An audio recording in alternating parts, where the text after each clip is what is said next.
दरम्यान पार्थ पवार काँग्रेस संदर्भात नेमकं काय म्हणाले होते, ज्यामुळे या राजकारणामध्ये मोठं तोंड फुटलंय? तर पार्थ पवार यांनी म्हटलेलं होतं, काँग्रेसच्या राष्ट्रीय नेतृत्वाशी बोलण्याची गरज मला वाटत नाही,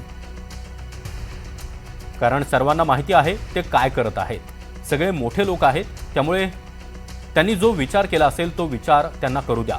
त्यांना नंतर महाराष्ट्रात काय त्रास होणार हे दिसेल, असा इशाराच एक प्रकारे पार्थ पवार यांनी काँग्रेसला दिला होता. कारण सगळं आहे की लोक विसरत नाहीत. अजितदादा यांच्याबाबत लोकांच्या मनात प्रेम आहे. अशा वेळी एवढ्या मोठ्या पक्षानं असा निर्णय घेणं हे अतिशय चुकीचं आहे. आम्ही कुणालाही फोन करणार नाही, जे काय नशिबात असेल ते होईल, असं देखील या पोटनिवडणुकीवरून पार्थ पवार यांनी म्हटलं. पण मला याचं वाईट वाटतं की महाराष्ट्रात काँग्रेसचा डाऊनफॉल सुरू आहे.